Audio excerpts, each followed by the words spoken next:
అందరికీ శుభ సాయంత్రం అండి. ఉపవాసం దీక్ష ఇప్పుడు వారికి సక్సెస్ఫుల్లీ చేసినట్లే. Fever is, body pains, little bit effect అయితే నాకైతే కనిపించింది.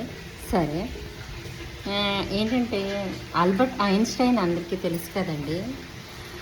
ఐన్స్టైన్ ఒకరోజు క్లాస్ చెప్తారంట.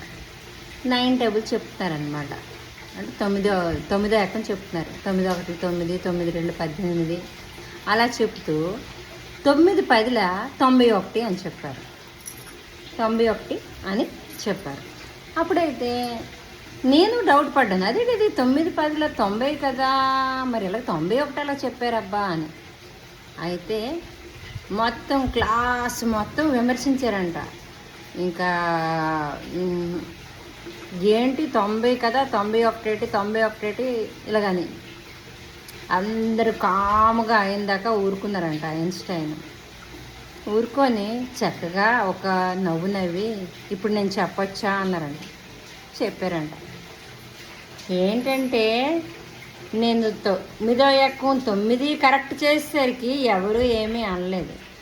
ఒక్క దగ్గర తప్పు చేసేసరికి అందరూ అడిగారు. సంఘంలోనే అంతే, మనం ఎన్ని మంచి పనులు చేసినా ఎవ్వరికి కనిపించదట. ఒక్క తప్పు చేస్తే మాత్రం అందరు కూడా విమర్శిస్తారు. ఎంతటితో సెలవు తీసుకుంటున్నానండి. విమర్శలకి గురి అవ్వడం, విమర్శలు ఎవరు విమర్శిస్తే వాళ్ళ పని అదే. మీరు చేసింది కరెక్టా రాంగా ఆలోచించండి. కరెక్ట్ అయినప్పుడు ఈ ఎవరి విమర్శలను పట్టించుకోకూడదు. అది నా ఆలోచన.